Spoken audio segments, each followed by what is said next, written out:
Hello, and welcome to Where Music Meets Science. My name is Scott Laird, and I'm a music instructor at the North Carolina School of Science and Math.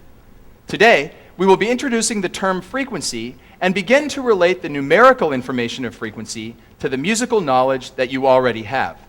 Following today's lesson, you will have a working understanding of the term frequency, you will know the various parts of a sound wave, and you will be able to calculate octave relationships using your knowledge of frequency.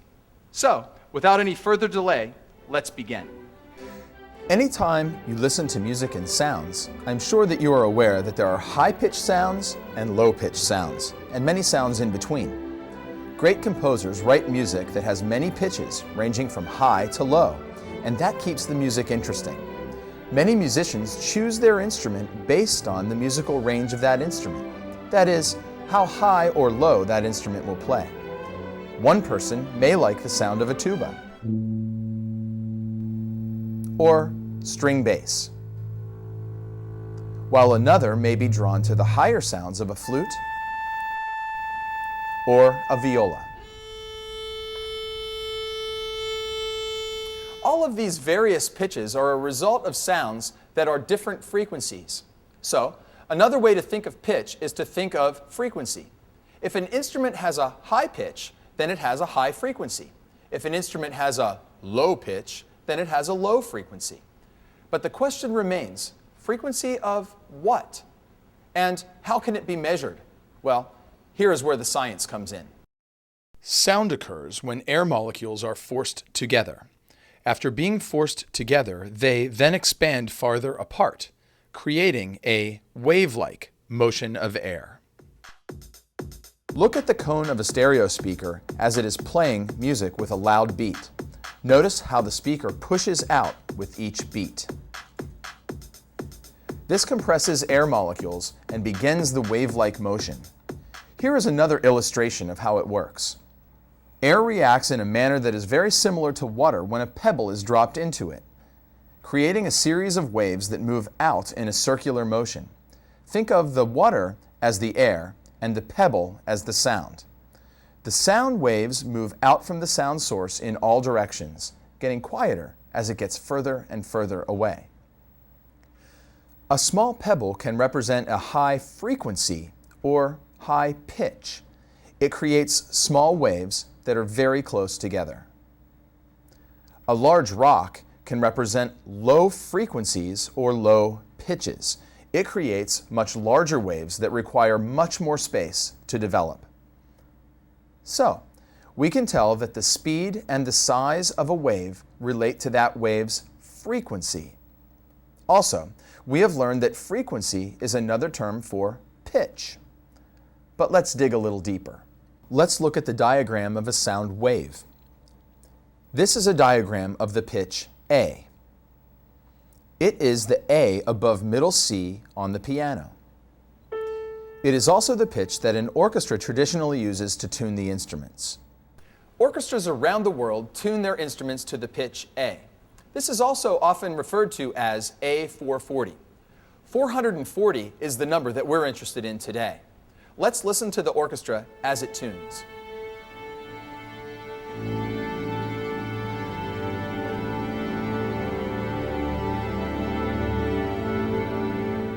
To unlock the secret of the number 440, let's go back to a diagram of a sound wave. This diagram represents the pitch created by a violin playing the tuning note A440.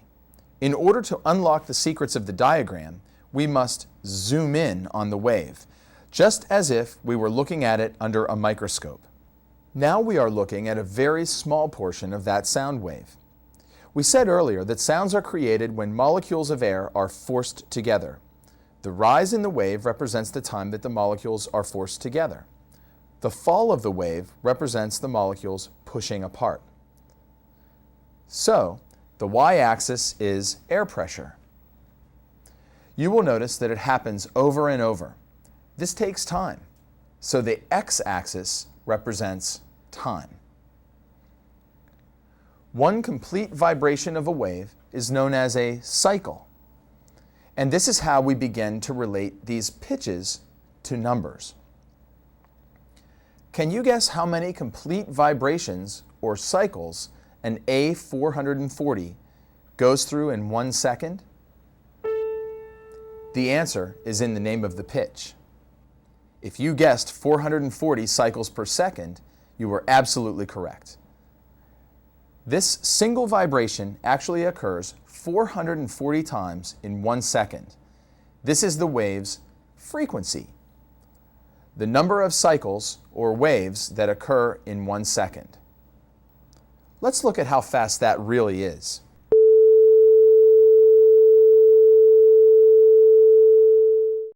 Anytime we hear that pitch, the A above middle C on the piano, it is the frequency 440 cycles per second. Let's listen to a few different instruments playing that same pitch or frequency.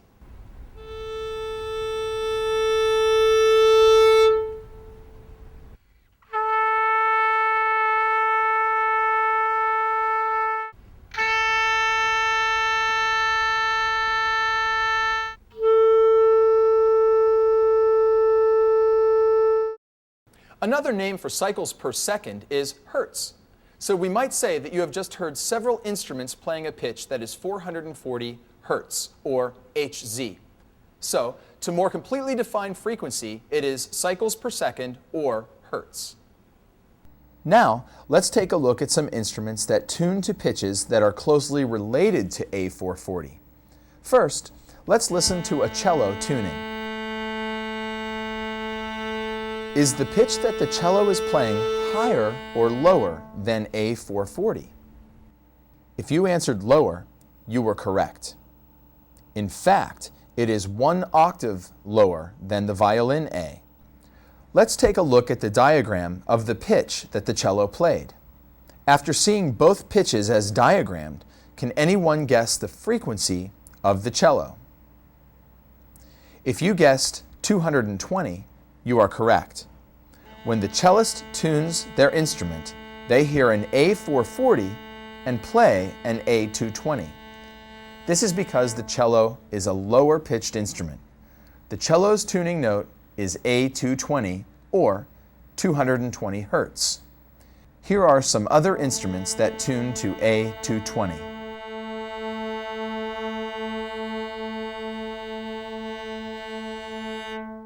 Now let's listen to an instrument that tunes to yet another A. Is this A higher or lower than the cello A? If you said lower, you are correct. If the cello A is 220 hertz, then what is the tuba A? If you answered 110, you are correct.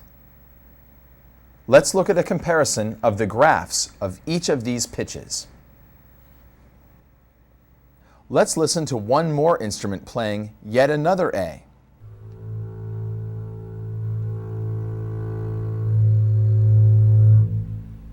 Using the formula that we have established, can you name the frequency of the bass's tuning note? The bass's tuning note is 55 hertz, or 55 cycles per second. Let's look at each of these numbers and try to find a pattern. Notice that as we move up 1 octave in pitch, the frequency doubles. Can you determine the frequency of the next octave above the violin? If you said 880, then you are correct.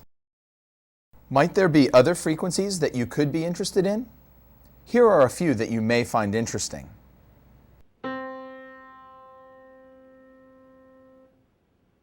This is the lowest open string on an upright or electric bass.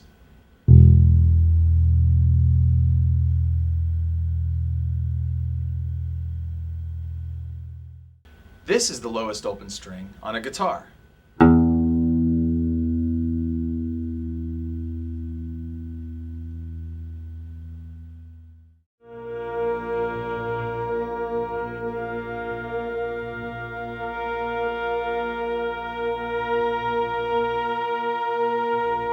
Let's review all that we have learned today. First, the sound is created by changes in air pressure.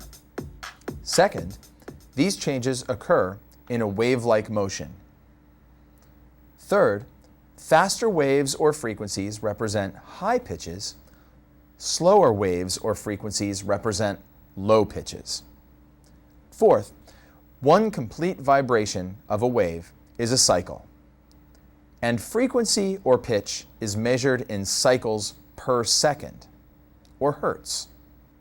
Finally, octave relationships between pitches are represented by a doubling relationship.